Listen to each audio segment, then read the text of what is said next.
میرے محترم بھائیوں، دوستوں اور بزرگوں، اللہ تعالیٰ کا ہم پر احسان ہے، کرم ہے کہ اللہ پاک نے ہمیں ایک اور جمعۃ المبارک کی حاضری نصیب فرما دی۔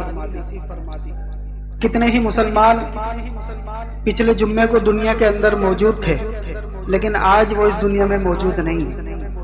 گویا کہ وہ جمعہ ان مسلمانوں کی زندگی کا آخری جمعہ تھا۔ اب ہمیں بھی معلوم نہیں کہ اگلا جمعہ ہماری زندگی میں لکھا ہے یا نہیں، اگلا مہینہ ہماری زندگی میں لکھا ہے یا نہیں، اگلا سال ہماری زندگی میں لکھا ہے یا نہیں۔ تو اللہ پاک نے ہم پر کرم فرمایا کہ ہمیں ایک اور جمعۃ المبارک کی حاضری نصیب فرمایا۔ میرے محترم دوستو، اللہ پاک کا احسان ہے، کرم ہے کہ اللہ پاک نے ہمیں حضور اکرم صلی اللہ علیہ وسلم کی امت میں پیدا فرمایا، کہ جس میں آنے کے لیے نبی بھی دعائیں کیا کرتے تھے کہ یا اللہ ہمیں آخری امت میں بطور امتی ہی بھیج دے۔ حضرت عیسیٰ علیہ السلام نے دعا کی، اللہ پاک نے ان کی دعا قبول بھی کی۔ اللہ پاک نے مزید احسان فرمایا کہ ہمیں مسلمانوں کے گھر میں پیدا کر دیا۔ اگر اللہ تعالیٰ چاہتے ہمیں کسی غیر مسلم کے گھر میں پیدا کر دیتے تو ہم کچھ کر سکتے تھے؟ کچھ بھی نہیں کر سکتے تھے۔ اس پر اللہ پاک کا شکر ادا کرا۔ اس کے بعد مزید بھی اللہ پاک نے احسان فرمایا کہ جس وقت ہم پیدا ہوئے ہمارا پورا جسم موجود تھا، ہماری آنکھیں بھی موجود تھی جو کہ دیکھ رہی تھی، کان بھی موجود تھے سن رہے تھے، زبان بھی موجود تھی، ہاتھ پاؤں بھی موجود تھے، پورا جسم موجود تھا، یہاں تک کہ دل و دماغ بھی موجود تھا۔ اگر اللہ تعالیٰ چاہتے ہمیں پیدائشی معذور پیدا کر دیتے، کچھ کر سکتے تھے؟ کچھ بھی نہیں کر سکتے تھے۔ تو اللہ پاک نے کتنے سارے احسان فرمائے، اور آج بھی ہم پر احسان فرما رہے ہیں کہ ہم اللہ تعالیٰ کی نعمتوں کا استعمال کرتے ہیں۔ اللہ تعالیٰ کا دیا ہوا جسم جو کہ امانت ہے، اس کا غلط استعمال کرتے ہیں، گناہ کرتے ہیں۔ اس کے باوجود بھی اللہ پاک ہماری آنکھوں کی روشنی کو برقرار رکھے ہیں۔ اگر اللہ تعالیٰ چاہے ہم آنکھوں سے جس وقت گناہ کر رہے ہوں، جس وقت ہم بد نظری کر رہے ہوں، اگر اللہ تعالیٰ یہ کہیں کہ یہ آنکھیں تو میں نے امانت کے طور پر دی تھی اور تو اس سے گناہ کر رہا ہے، چل اس کی آنکھوں کی روشنی کو ختم کر دے، تو وہ تو کر سکتا ہے۔ لیکن اللہ پاک پھر بھی احسان فرماتے ہیں کہ گناہ کرنے کے باوجود بھی آنکھیں دیکھ رہی ہوتی ہیں، اور آج بھی دیکھ رہی ہیں۔ کتنے ہی مسلمان ایسے ہوں گے کہ جنہوں نے رات کو فلمیں دیکھی ہوں گی، رات کو ڈرامے دیکھے ہوں گے، اور رات کو اس طرح بہت ساری ایسی چیزیں دیکھی ہوں گی جس کے دیکھنے کا اللہ پاک نے منع فرمایا ہے، اس کے باوجود بھی ان کی آنکھیں اسی طرح دیکھ رہی ہیں۔ اسی طرح کتنوں نے رات کو گانے سنے ہوں گے، اور اسی طرح غیبتیں کی ہوں گی، غیبتیں سنی ہوں گی، اس کے باوجود بھی یہ کان کام کر رہے ہیں، اس کے باوجود بھی یہ زبان بول رہی ہے، اس کے باوجود بھی یہ ہاتھ پیر کام کر رہے ہیں۔ گویا کہ اللہ پاک نے فضل و کرم فرمایا کہ گناہوں کے باوجود بھی ہمیں ہمارا جسم اسی طرح دیا ہوا ہے۔ تو اللہ پاک کا اس پر بھی شکر ادا کریں کہ اللہ پاک نے ہمارے گناہوں کی وجہ سے ہماری گرفت نہیں کی، اور ہمیں پکڑا نہیں، اور ہماری چیزوں کو زائل نہیں کیا۔ تو اس پر اللہ کا شکر ادا کریں۔ اللہ کا شکر ادا کرنا کیا ہے کہ جو زندگی گزر گئی اس پر توبہ کریں کہ یا اللہ ہم نے نافرمانی میں زندگی گزاری، اس پر توبہ کرتے ہیں، اور آئندہ اس جسم کو آپ کی نافرمانی میں گزارنے کا پکا، یعنی نہ گزارنے کا پکا ارادہ کرتے ہیں، یعنی آئندہ اس جسم کو آپ کی نافرمانی میں نہیں گزاریں گے، آپ کی اطاعت میں گزاریں گے۔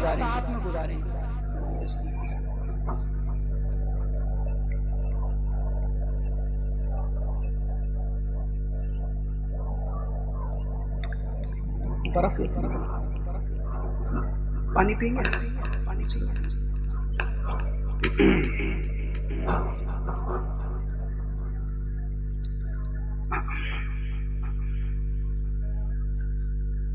تو میرے محترم بھائیوں، دوستوں، بزرگوں، انسان کے اندر شر کی دو قسمیں ہیں۔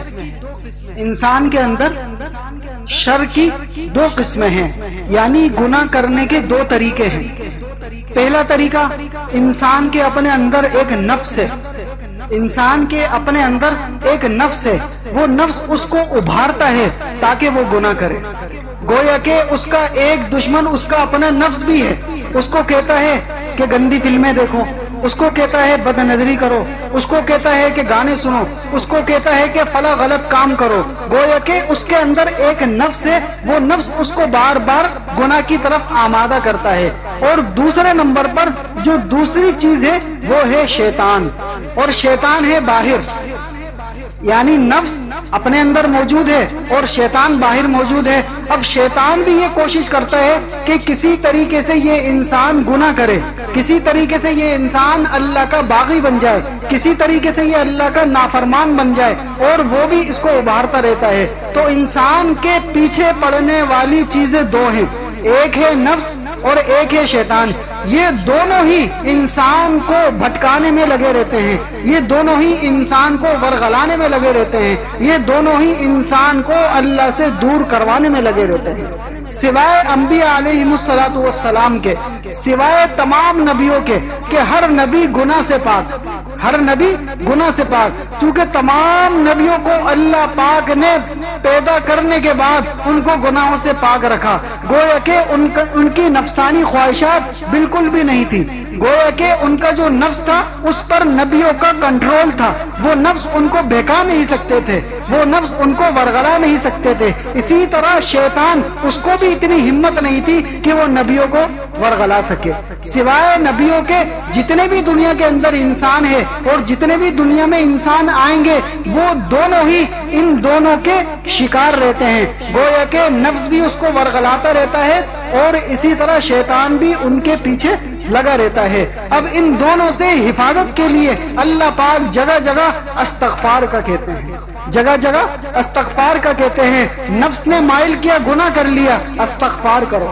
شیطان نے دھوکہ دیا، گناہ کر لیا، استغفار کرو۔ تو یہ استغفار کرنا اللہ کے قرب کا ذریعہ ہے، یہ استغفار کرنا اللہ پاک کے رحمت کو متوجہ کرنے کا ایک ذریعہ ہے، یہ استغفار کرنا عمر میں برکت کا ایک ذریعہ ہے، یہ استغفار کرنا روزی میں برکت کا ایک ذریعہ ہے، یہ استغفار کرنا چہرے پر نورانیت لانے کا ایک ذریعہ ہے۔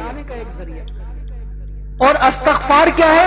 استغفر اللہ، استغفر اللہ، استغفر اللہ کہنا یہ استغفار ہے۔ یا اللہ میں معافی مانگتا ہوں، یا اللہ میں اپنے گناہ پر شرمندہ ہوں، میں معافی مانگتا ہوں۔ ایک تابعی تھے ابو بکر بن عبداللہ، ابو بکر بن عبداللہ، یہ اپنے وقت کے بہت مشہور تابعی تھے، بہت مشہور اللہ والے تھے۔ ایک مرتبہ ایک سفر پر جا رہے تھے کہ ان سے آگے ایک لکڑہارا جا رہا تھا، اور لکڑہارا جیسے ہی گزرتا دو کلمات کہتا، ایک کہتا استغفر اللہ، استغفر اللہ، تھوڑا سا آگے چلتا الحمدللہ، الحمدللہ۔ تو اس تابعی ابو بکر بن عبداللہ نے اس لکڑہارے کو روکا اور پوچھا کہ اے بھائی جان، آپ مجھے یہ بتائیں، آپ کو میں کب سے نوٹ کر رہا ہوں، آپ کو میں کب سے دیکھ رہا ہوں، آپ کبھی کہتے ہو استغفر اللہ، کبھی کہتے ہو الحمدللہ، یہ کیا معاملہ ہے؟ تو اس لکڑہارے نے کہا میں استغفر اللہ اس لیے کہتا ہوں کہ مجھے اپنا گناہ یاد آ جاتا ہے، میں گناہوں میں مبتلا ہوں، میں تو رات دن گناہ کرتا ہوں، اسی وجہ سے استغفار کرتا رہتا ہوں، اور الحمدللہ اس لیے کہتا ہوں کہ اللہ پاک نے ان گناہوں کی وجہ سے میرے جسم کو زائل نہیں کیا، میری آنکھوں کو بند نہیں کیا، میرے آنکھوں کو بند نہیں کیا، کانوں کو بند نہیں کیا، زبان کو بند نہیں کیا، مجھے پورا جسم اسی طرح دیا ہوا ہے، تو میں اس کو یاد کر کے اس کا شکر ادا کرتا ہوں اور الحمدللہ کہتا ہوں۔ تو استغفار اس لیے کہتا ہوں مجھے میرے گناہ یاد آ جاتے ہیں، اور الحمدللہ اس لیے کہتا ہوں تاکہ میں اللہ کا شکر گزار بندہ بنوں۔ تو ان صحابی، اس تابعی نے ان سے پوچھا کہ اس کے علاوہ بھی آپ کو کچھ آتا ہے؟ تو اس لکڑہارے نے کہا کہ میں حافظ قرآن ہوں، اس کے علاوہ مجھے پورا قرآن آتا ہے، لیکن جب بھی مجھے وقت ملتا ہے، جب بھی میں کہیں سفر پر جاتا ہوں، جب بھی کہیں بیٹھ جاتا ہوں، تو میری زبان پر استغفر اللہ، استغفر اللہ، الحمدللہ، الحمدللہ، یہ میں کہتا رہتا ہوں۔ جس وقت اللہ پاک نے انسانوں کو پیدا فرمایا، انسانوں کو پیدا فرمانے کے بعد دنیا میں بھیجا، تو شیطان نے اللہ پاک سے ایک بات کہی اور کہنے لگا کہ قسم ہے مجھے تیری ذات کی، قسم ہے مجھے تیری ذات کی، میں تیرے بندوں کو جب تک ان کے جسموں کے اندر روح ہے میں بھٹکاتا رہوں گا، میں ان کو دھوکہ دیتا رہوں گا، میں ان کو مکاری سے چالاکی سے گمراہ کرتا رہوں گا۔ تو اس کے جواب میں اللہ رب العزت نے ارشاد فرمایا کہ قسم ہے مجھے میری ذات کی، قسم ہے مجھے میرے رب ہونے کی، قسم ہے مجھے میرے اللہ ہونے کی، قسم ہے مجھے زمین اور آسمان کی، جب تک میرا بندہ مجھ سے استغفار کرتا رہے گا میں اس کے گناہوں کو معاف کرتا رہوں گا۔ تو جب تک انسان استغفار کرتا رہے گا گویا کہ اللہ پاک اس کے گناہوں کو معاف کرتے رہیں گے۔ تو کیوں نہ ہم بھی رات دن استغفار کریں، رات دن اللہ پاک کو یاد کریں اور اپنے گناہوں کو دیکھ کر اللہ تعالی سے معافی مانگیں۔ اسی طرح قرآن کریم میں اللہ رب العزت ارشاد فرما رہے ہیں الذین اذا فعلوا فاحشة الذین اذا فعلوا فاحشة او ظلموا انفسهم ذکروا اللہ فاستغفروا لذنوبهم ومن يغفر الذنوب الا اللہ ولم يصروا على ما فعلوا وهم يعلمون۔ جس وقت یہ آیت مبارکہ دنیا میں نازل ہوئی تو اس سے پہلے ایک واقعہ پیش آیا۔ وہ واقعہ ایک صحابی جن کا نام تھا تیہان۔ کیا نام تھا؟ تیہان۔ وہ کھجور بیچا کرتے تھے، ان کی کھجور کی دکان تھی۔ ایک مرتبہ شیطان نے ان پر حملہ کیا، ایک مرتبہ دل میں برا خیال آیا۔ وہ کیا آیا کہ ایک خاتون کھجور خریدنے آئی، ایک خاتون کھجور خریدنے آئی۔ وہ بڑی خوبصورت حالانکہ پردے میں تھی، اس کا ہاتھ دکھ رہا تھا۔ اس خاتون نے کہا کہ مجھے یہ کھجور دے دیں۔ اس دکاندار کے دل میں خیال آیا کہ کسی طریقے سے اس کے ہاتھ پر اپنا ہاتھ رکھ لوں۔ گویا کہ شیطان نے دل میں یہ بات ڈالی، نفس نے دل میں یہ بات ڈالی۔ تو اس دکاندار نے کہا کہ یہ کھجور تو اچھے نہیں ہیں، اچھے والے کھجور تو اندر گھر میں رکھے ہیں، چلو میں وہاں سے آپ کو ایک کھجور دیتا ہوں، وہاں سے میں آپ کو کچھ کھجورے دیتا ہوں۔ وہ اس کو اپنے ساتھ گھر میں لے گیا۔ جیسے ہی گھر میں لے گیا کھجور دینے لگا تو ہلکا سا اپنا ہاتھ اس کے ہاتھ پر ٹچ کر دیا۔ اب وہ عورت چلی گئی۔ اس کے بعد دل میں ان کے ایک خیال آیا، کیونکہ کون ہیں وہ تو اللہ کے رسول کے صحابی ہیں۔ دل میں فوراً یہ خیال آیا کہ مجھ سے گناہ ہو گیا، مجھ سے گناہ ہو گیا، مجھ سے لغزش ہو گئی۔ میں فوراً آپ علیہ الصلوۃ والسلام کے دربار میں حاضر ہو کر اس گناہ سے معافی مانگنا چاہتا ہوں۔ فوراً آپ علیہ الصلوۃ والسلام کے دربار میں گئے اور سارا واقعہ بتایا تو آپ علیہ الصلوۃ والسلام نے خاموشی اختیار کی۔ اسی طرح تفسیر میں ایک اور واقعہ بھی آتا ہے کہ دو دوست تھے، ان میں سے ایک کا نام تھا مجاہد اور ایک کا نام تھا انصاری۔ ایک کا نام تھا مجاہد، ایک کا نام تھا انصاری۔ وہ دونوں بڑے پکے دوست تھے۔ ایک مرتبہ کیا ہوا، جو مجاہد تھا اس کو جہاد میں جانا تھا، تو وہ جہاد میں جانے لگا تو اس نے اپنے دوسرے دوست انصاری کو کہا کہ میرے گھر میں اگر میرے بیوی بچوں کو کبھی کوئی کھانے پینے کی ضرورت کی چیز منگوانی ہو تو آپ لا دیا کریں۔ اس نے کہا ٹھیک ہے۔ اس کے بعد وہ چلے گیا جہاد میں۔ پھر اس کے گھر میں ضرورت پڑی سودے کی تو ان کی بیوی مجاہد کی بیوی نے اس دوست یعنی انصاری کو کہا کہ مجھے یہ کھانے پینے کی کوئی اشیاء چاہیے۔ وہ کھانے پینے کی اشیاء لے کر جب آیا، واپسی میں جیسے ہی اس نے دروازے سے اس چیز کو لینے کے لیے ہاتھ نکالا تو اس انصاری نے اس کے ہاتھ پر اپنا ہاتھ ٹچ کر دیا۔ یہ گناہ ہو گیا، کیونکہ کون ہے وہ تو اللہ کے رسول کے دور کے صحابی ہیں۔ فوراً دل میں یہ خیال آیا کہ مجھ سے گناہ ہو گیا۔ کیوں؟ شیطان نے ورغلا دیا، نفس نے دھوکہ دے دیا، اور دل میں اس طرح کی چاہتیں ہوتی ہیں، اس طرح کا انسان کے دل کے اندر خیالات آتے رہتے ہیں۔ فوراً آپ علیہ الصلوۃ والسلام کی خدمت میں حاضر ہوئے اور فرمایا کہ مجھ سے یہ گناہ ہو گیا، اب میں اس گناہ سے کس طریقے سے معافی مانگوں۔ تو اس کے بعد اللہ رب العزت نے حضرت جبرائیل علیہ السلام کو بھیج دیا۔ حضرت جبرائیل علیہ السلام نے آ کر یہ آیت مبارکہ پڑھی والذین اذا فعلوا فاحشة، اور وہ لوگ جن کے دلوں کے اندر کوئی گناہ ہو گیا، جن سے کوئی گناہ ہو گیا، والذین اذا فعلوا فاحشة، کوئی گناہ ہو گیا، او ظلموا انفسهم یا انہوں نے اپنی جانوں پر ظلم کر دیا. جب ان سے گناہ ہو گیا تو انہوں نے کیا کیا؟ ذکر اللہ فوراً اللہ کو یاد کیا, فوراً اللہ سے معافی مانگی. فاستغفروا لذنوبہم اور اپنے گناہوں پر استغفار کرنے لگ گئے, اپنے گناہوں پر استغفار کرنے لگ گئے اور دل میں یہ خیال کرنے لگ گئے وَمَن يَغْفِرُ الذُّنُوبَ إِلَّا اللَّهُ کہ کون ہے جو اللہ کے علاوہ اس گناہ کو معاف کرے, کوئی نہیں ہے. وَلَمْ يُصِرُّوا عَلَى مَا فَعَلُوا وَهُمْ يَعْلَمُونَ اور آگے فرماتے ہیں کہ اس کے بعد ایسا انہوں نے اپنے اس گناہ سے توبہ کی کہ کبھی اس گناہ کی طرف سوچا بھی نہیں. تو اللہ پاک ارشاد فرما رہے ہیں کہ ہم نے ان کے اس گناہ کو معاف کر دیا اور گناہ کو نیکی میں بدل دیا. چونکہ جب انسان کو اپنے گناہ پر شرمندگی ہو گئی, جب گناہ کو گناہ سمجھ لیا, جب پتہ چل گیا میں نے یہ گناہ کیا ہے, اس پر توبہ کرنی چاہیے. جب انسان توبہ کرتا ہے اور اللہ کو یاد کرتا ہے اور استغفار کرتا ہے تو اللہ پاک غفور الرحیم ہے, اللہ پاک معاف کرنے والے ہیں. تو اس کے اس استغفار کی وجہ سے اس کے گناہ کو معاف کر دیتے ہیں.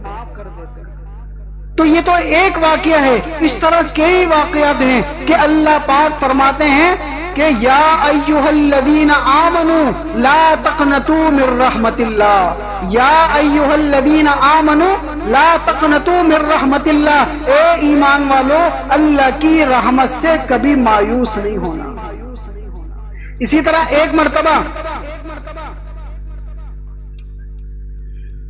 ابو سعید خدری رضی اللہ تعالی عنہ سے روایت ہے کہ آپ علیہ الصلوۃ والسلام نے ارشاد فرمایا کہ ایک مرتبہ بنی اسرائیل کے اندر ایک شخص تھا جس نے 99 قتل کیے تھے, جس نے 99 قتل کیے تھے, ایک کم 100. اس کے دل میں یہ خیال آیا کہ میں چاہتا ہوں کہ میں نے 99 قتل کیے ہیں, اب اس سے توبہ کر لوں. تو اس نے ایک راہب سے پوچھا کہ بتاؤ میرے گناہ کا ختم کرنے کا, یعنی میرے گناہ سے معافی مانگنا چاہتا ہوں, اس کا کوئی طریقہ ہے؟ اس راہب نے کہا کوئی طریقہ نہیں ہے, آپ نے تو 99 قتل کیے ہیں, آپ کی تو اب بخشش نہیں ہو سکتی. اس بندے کو غصہ آیا, اس نے اس راہب کو بھی قتل کر دیا. اب پورے 100 ہو گئے, پورے 100 قتل کر دیے. اب اس کو کسی نے کہا کہ ایک جگہ ایسی ہے, ایک علاقہ ایسا ہے کہ وہاں پر اللہ والے رہتے ہیں, وہاں پر اللہ کو پکارنے والے رہتے ہیں, آپ وہاں چلے جائیں, ہو سکتا ہے وہاں پر جا کر آپ کی بخشش کا کوئی ذریعہ بن جائے. ابھی وہ شخص اپنے علاقے سے نکلا, ابھی جا ہی رہا تھا کہ درمیان میں اس کی موت واقع ہو گئی. ابھی وہ راستے میں تھا کہ اس کی موت واقع ہو گئی. اب دو طرف فرشتے آ گئے, ایک طرف فرشتے آئے کہ اس کو جنت میں لے کے جائیں گے کیونکہ اس نے توبہ کر لی تھی, اور دوسری طرف فرشتے آ گئے, انہوں نے کہا اس کو دوزخ میں لے کر جائیں گے کیونکہ اس نے 100 قتل کیے. تو اللہ رب العزت نے ڈائریکٹ زمین کو حکم دیا, کیا کہا کہ اے زمین اس طریقے سے چھوٹی ہو جا جس پر یہ جا رہا تھا, جس علاقے میں یہ جا رہا تھا اس کے قریب ہو جا, اور جس علاقے سے آ رہا تھا اس سے دور ہو جا. اور فرشتوں سے کہا کہ تمہارا فیصلہ اس طریقے سے ہو سکتا ہے کہ جس جگہ یہ جا رہا تھا اگر وہاں کا راستہ کم ہے تو وہ والے فرشتے اس کو لے جائیں, اور جس جگہ سے آ رہا تھا اگر وہاں کا راستہ کم ہے تو وہ والے فرشتے لے جائیں. جبکہ زمین کو حکم دیا کہ وہ زمین کہ جس طرف جا رہے ہیں وہ کم ہو جائے. اللہ پاک کے حکم سے وہ راستہ کم ہو گیا جہاں پر جا رہا تھا, تو وہ فرشتے جو جنت والے تھے وہ اس کو لے کر چلے گئے اور اس کی بخشش ہو گئی. کیوں بخشش ہو گئی؟ کہ اس کے دل میں اللہ پاک نے توبہ کا دروازہ کھولا ہوا تھا, وہ توبہ کرنے جا رہا تھا, وہ اللہ سے معافی مانگنے جا رہا تھا. اور اللہ پاک نکتہ نواز ہے, اللہ پاک نکتہ نواز ہے, وہ دلوں کو جانتا ہے, اس کو پتا ہے کہ یہ میرا بندہ معافی مانگ رہا ہے, یہ میرا بندہ میرے پاس آنا چاہتا ہے, مجھ سے شرمندہ ہے, میں کیوں نہ اس کو معاف کروں. اسی طرح ایک مرتبہ بنی اسرائیل کے اندر موسیٰ علیہ السلام کے زمانے میں بارشیں بند ہو گئی, بارشیں آنا بند ہو گئی. تو اللہ پاک سے موسیٰ علیہ السلام نے کہا کہ اے اللہ بارشیں بند ہو گئی, یہاں تک کہ زمین کے اندر سے غلہ اگنا بھی بند ہو گیا، یہاں تک کہ سبزیاں بھی ختم ہو گئی، پھل فروٹ بھی ختم ہو گئے، بہت پریشانی ہے، یا اللہ بارش نازل فرما دے۔ اللہ رب العزت نے ارشاد فرمایا کہ اے موسیٰ، آپ کی قوم کے اندر ایک شخص ایسا ہے کہ جس نے کبھی بھی مجھے یاد نہیں کیا، جو کبھی نماز نہیں پڑھتا، مجھے یاد نہیں کرتا۔ آپ ایسا کریں، پہلے اپنی قوم کے اندر سے اس بندے کو باہر نکال دیں، اس کے بعد بارش ہوگی۔ موسیٰ علیہ السلام نے اپنی قوم والوں سے کہا کہ کون ہے وہ بدبخت شخص کہ جس نے کبھی اللہ کو یاد نہیں کیا، کبھی اللہ کے سامنے سجدہ نہیں کیا، وہ ہماری اس قوم سے نکل جائے۔ اب وہ شخص اس قوم میں موجود تھا، دل ہی دل میں رونے لگ گیا، دل ہی دل میں اللہ سے معافی مانگنے لگ گیا اور کہنے لگا یا اللہ مجھ سے غلطی ہو گئی، یا اللہ شیطان نے مجھے دھوکے میں ڈالے رکھا، یا اللہ میں اپنے نفس کے مطابق چلنے لگ گیا، یا اللہ میں معافی مانگتا ہوں، یا اللہ مجھے معاف کر دے۔ ابھی وہ بات چیت کر رہا ہے، اللہ پاک کا حکم ہوا، بارش نازل ہونا شروع ہو گئی۔ موسیٰ علیہ السلام نے اللہ سے پوچھا یا اللہ ابھی تو کوئی بندہ باہر نہیں نکلا، یہ بارش کیسے ہو گئی؟ تو اللہ پاک نے ارشاد فرمایا کہ اے موسیٰ، جس کی وجہ سے بارش روکی تھی اسی کی وجہ سے کر دی۔ تو موسیٰ علیہ السلام نے عرض کیا کہ اے اللہ مجھے بتائیں وہ شخص کون ہے؟ تو اللہ رب العزت نے ارشاد فرمایا کہ اے موسیٰ، جس وقت وہ بندہ ہمارا نافرمان تھا، جس وقت ہم اس سے ناراض تھے، ہم نے تو اس وقت اس کا نام نہیں بتایا، اب تو وہ ہمارا دوست ہے، کیسے نام بتا دیں؟ تو اللہ پاک ایسے پردہ رکھنے والے ہیں، ایسے عیبوں کو چھپانے والے ہیں۔ ہمارے مانگنے میں کمی ہے، ہماری معافی مانگنے میں کمی ہے، اللہ پاک تو ابھی بھی ہم سے دوستی کرنے کے لیے تیار ہے۔ تو اللہ پاک سے دوستی رکھنا یہی تو انسان کا اصل مقصد ہے۔ اللہ پاک سے دوستی کیا؟ گناہ کو چھوڑنا، گناہوں کو چھوڑنا اور اللہ پاک کی خوب عبادت کرنا، یہی تو اللہ سے دوستی ہے۔ اسی طرح ایک صحابی رسول ہیں برہ بن عازب رضی اللہ تعالی عنہ، وہ روایت کرتے ہیں کہ ایک مرتبہ آپ علیہ الصلوۃ والسلام نے ارشاد فرمایا کہ بتاؤ مجھے اس شخص کی خوشی کے بارے میں کہ جس شخص کی اونٹنی ہو اور اس اونٹنی کے اوپر اس کے کھانے پینے کا سامان ہو اور اچانک وہ اونٹنی اپنی رسی کو توڑ کر بھاگ جائے اور سارا سامان اپنے ساتھ لے جائے، اور وہ شخص کبھی ادھر بھاگے کبھی ادھر بھاگے اور اس کے علاوہ کوئی کھانے پینے کی چیز بھی نہ ہو، اور اچانک وہ اونٹنی اس کو دور سے دکھے، تو اس کی خوشی کا کیا عالم ہوگا کہ ریگستان کے اندر، ایک جنگل کے اندر اس اونٹنی کو وہ پالے تو وہ کتنا خوش ہوگا۔ تو صحابہ کرام نے عرض کیا کہ اے اللہ کے رسول، وہ تو بہت ہی زیادہ خوش ہوگا۔ تو آپ علیہ الصلوۃ والسلام نے ارشاد فرمایا کہ جس طریقے سے وہ انسان خوش ہوگا، اسی طریقے سے جب انسان اللہ پاک سے توبہ کرتا ہے اور اپنے گناہوں پر شرمندہ ہوتا ہے اور اللہ پاک سے معافی مانگتا ہے اور استغفار کرتا ہے، تو اللہ رب العزت اس شخص سے کئی گنا زیادہ خوش ہوتے ہیں۔ اللہ پاک اتنے زیادہ خوش ہوتے ہیں کہ میرا بندہ میرے پاس آ گیا، کہ میرا بندہ مجھ سے راضی ہو گیا۔ انسان کو منانے کے لیے کتنی کوششیں کرتا ہے، اور اللہ پاک انسانوں کو اپنی طرف بلانے کے لیے دن میں 5 بار بلاتے ہیں، دن میں 5 بار بلاتے ہیں، آؤ میرے بندوں کہاں جا رہے ہو، آؤ نا کامیابی کی طرف، آؤ نا بھلائی کی طرف۔ کون ہے؟ روزانہ رات کو اللہ تعالیٰ تمام انسانوں کو آوازیں لگاتے ہیں تہجد کے وقت میں کہ کون ہے جو پریشان ہے، کون ہے جو تندرست ہے، کون ہے جو بیمار ہے، کون ہے جو مقروض ہے، کون ہے جو بے روزگار ہے، آؤ میں اس کی پریشانی دور کروں، آؤ میں اس کی بیماری دور کروں۔ لیکن اس وقت انسان غفلت میں سو رہے ہوتے ہیں۔ اللہ پاک پہلے آسمان پر آ جاتے ہیں، خود چل کر ہمارے دروازے پر آ جاتے ہیں، لیکن ہم اس وقت یا تو سو رہے ہوتے ہیں یا کسی نہ کسی گناہ میں مبتلا ہوتے ہیں۔ تو تہجد کے وقت دعائیں قبول ہوتی ہیں، تہجد کے وقت دعائیں قبول ہوتی ہے۔ کوشش کریں کہ تہجد کے وقت میں اللہ پاک کو یاد کریں، 2 رکعت نماز تہجد پڑھیں اور اللہ پاک سے دعا کریں۔ جو کوئی بھی پریشانی ہوگی اللہ پاک تہجد کی دعا کی برکت سے اس کو دور فرما دیں گے۔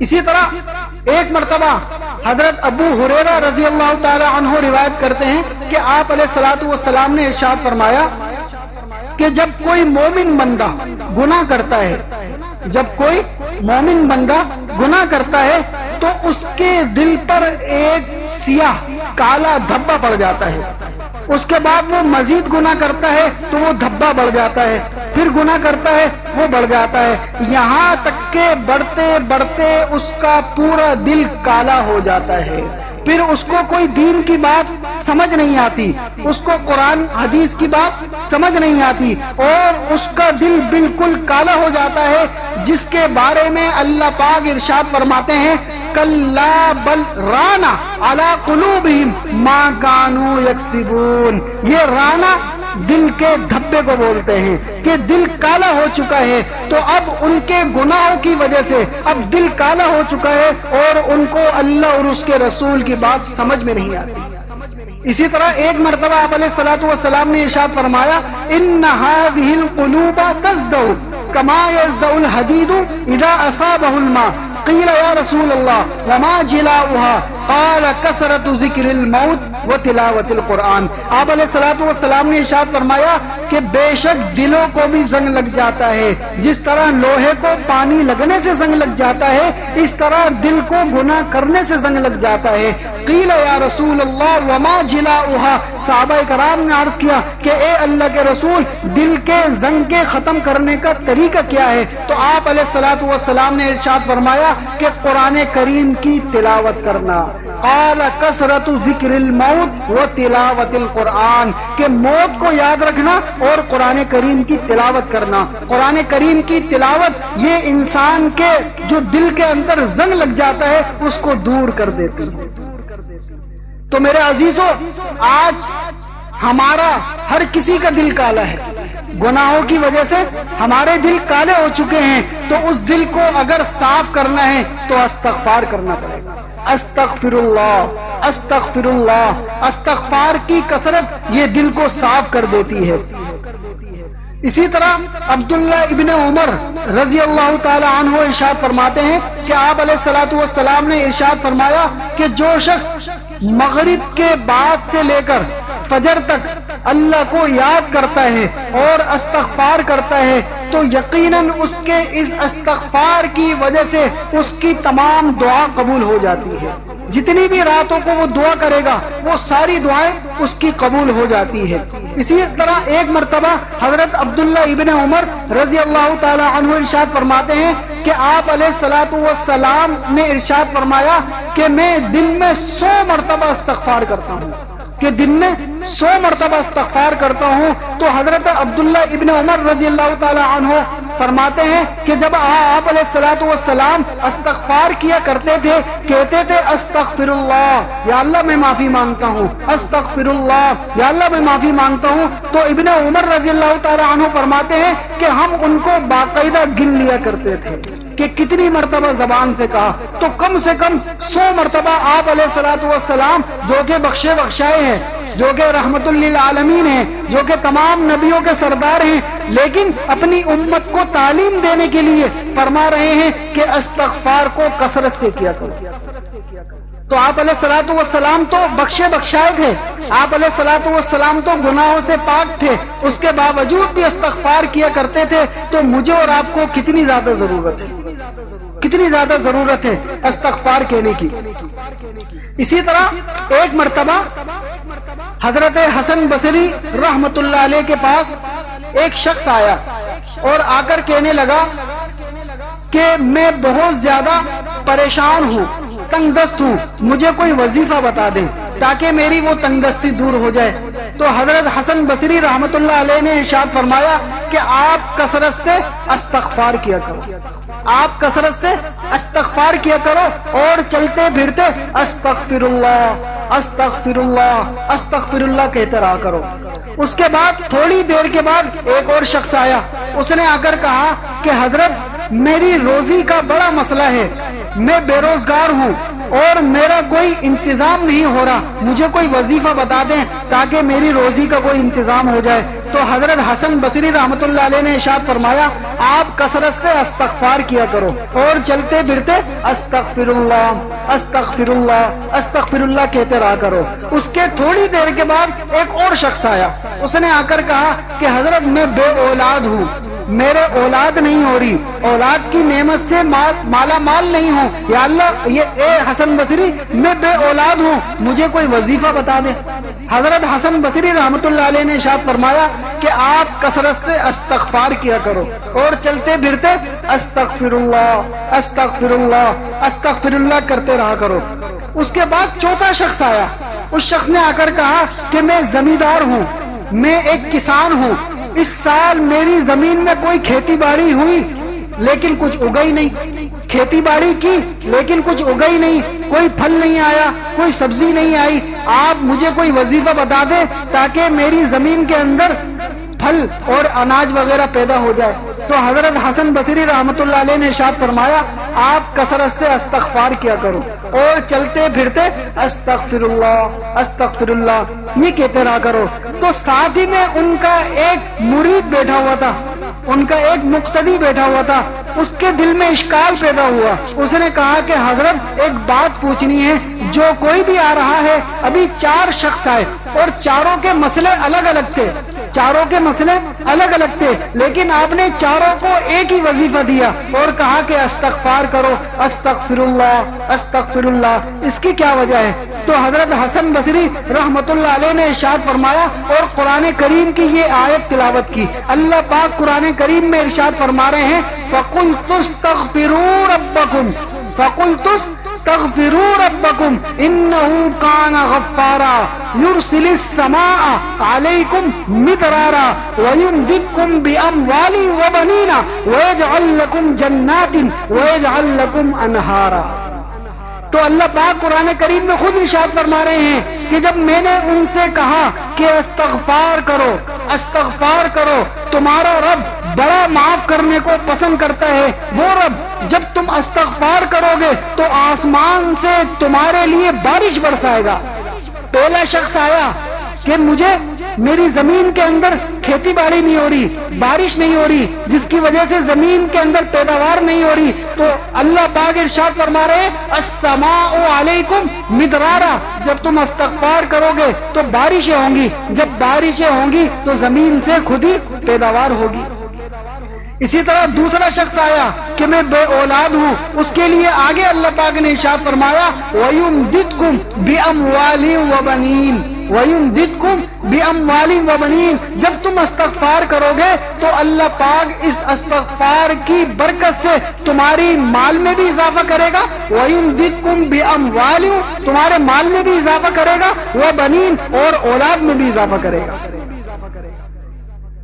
اور اسی طرح تمہیں کیا دے گا؟ تمہیں جنت میں نہریں دے گا، تمہیں جنت والی سکون والی زندگی دے گا۔ تو قرآن کریم میں تو خود اللہ پاک ارشاد فرما رہے ہیں۔ تو حضرت حسن بصری رحمۃ اللہ علیہ نے کہا کہ میں نے اس آیت کو دیکھ کر چاروں کو ایک ہی وظیفہ بتایا کہ استغفار کرو، استغفار کرو گے تو تم سب کے سارے مسئلے حل ہو جائیں گے۔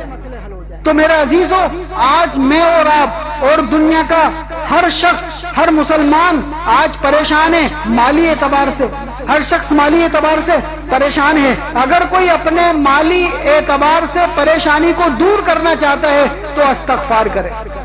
آپ ہر کوئی روزی کے اعتبار سے پریشان ہے، روزی ہے لیکن برکت نہیں ہے، کام نہیں ہے، کام ہے تو پیسوں میں برکت نہیں ہے، اس کو چاہیے کہ استغفار کرے۔ اگر کوئی بے اولاد ہے اس کو چاہیے کہ استغفار کرے۔ اسی طرح کوئی بھی مسئلہ ہے، استغفار جو کرے گا اس کا وہ مسئلہ دور ہو جائے گا۔ اسی طرح جب انسان گناہ کر لیتا ہے، گناہ کرنے کے بعد اس گناہ کو ختم کرنے کے لیے توبہ کرنی پڑتی ہے، اور توبہ کرنے کی 3 شرائط ہیں۔ توبہ کرنے کی 3 شرائط ہیں۔ پہلی شرط یہ ہے کہ وہ گناہ فوراً چھوڑ دے، وہ گناہ فوراً چھوڑ دے۔ مثال کے طور پر اگر کسی کو عادت ہے زبان پر بار بار گالی بکنے کی، ایک انسان ہے بے تکلفی میں گالی نکل جاتی ہے، اس کو چاہیے کہ فوراً اس گالی سے پرہیز کرے، ایک بات۔ دوسری بات، اس گالی کو یاد کر کے استغفار کرے کہ میں اپنی اس زبان سے گالی بکا کرتا تھا، اس پر میں اللہ سے معافی مانگتا ہوں۔ اور تیسری بات، اب دوبارہ گالی نہ بکنے کا پکا ارادہ کرے۔ اسی طرح ایک شخص بد نظری میں مبتلا ہے، راتوں کو دن کو جب بھی اس کو وقت ملتا ہے وہ رات کو دن کو گناہ کرتا ہے، موبائل کے اندر یہ ویسے ہی بد نظری کرتا ہے، تو وہ توبہ کرے۔ اس کے لیے بھی یہی 3 شرطیں ہیں۔ سب سے پہلے اس گناہ کو فوراً چھوڑ دے، اس گناہ کو فوراً چھوڑ دے، اس کے بعد اس گناہ کو یاد کر کے اللہ سے معافی مانگے، اور تیسری بات دوبارہ نہ کرنے کا پکا ارادہ کرے۔ تو آج میں اور آپ تقریباً مختلف قسموں کے گناہوں میں مبتلا ہیں، کوئی بد نظری کے گناہ میں، کوئی غیبت کے گناہ میں، کوئی چغلی کے گناہ میں، اور اسی طرح کوئی گانا سننے کے گناہ میں، کوئی فلمیں دیکھنے کے گناہ میں۔ یہ گناہ عام گناہ ہیں، یہ گناہ عام گناہ ہیں کہ جس کو مسلمان گناہ بھی نہیں سمجھتے۔ تو سب توبہ کرتے ہیں نا اس سے، جو گناہ ہو گئے ان سے توبہ کرنی ہے۔ اور توبہ کی کتنی شرطیں ہیں؟ 3 شرطیں ہیں۔ ان 3 شرطوں کو مد نظر رکھ کر توبہ کرنی ہے، کیونکہ پتہ نہیں کون سا دن ہماری زندگی کا آخری دن ہو جائے، پتہ نہیں کون سی رات ہماری زندگی کی آخری رات ہو جائے، پتہ نہیں کون سی صبح ہماری زندگی کی آخری صبح ہو جائے، پتہ نہیں کون سی شام ہماری زندگی کی آخری شام ہو جائے۔ تو اس کے آنے سے پہلے، اس دن کے آنے سے پہلے توبہ کرنی ہے۔ تو آج اس وقت تمام گناہوں سے ہم سب توبہ کریں کہ یا اللہ ہماری توبہ، اور چلتے پھرتے جب بھی موقع ملے استغفر اللہ استغفر اللہ استغفر اللہ، یہ پڑھیں گے نا سب، استغفار کثرت سے پڑھتے رہا کریں۔ درس قرآن، درس حدیث، اصلاحی بیانات، فقہی مسائل اور وظائف کے لیے مفتی ابو بکر انصاری کے چینل کو سبسکرائب کریں۔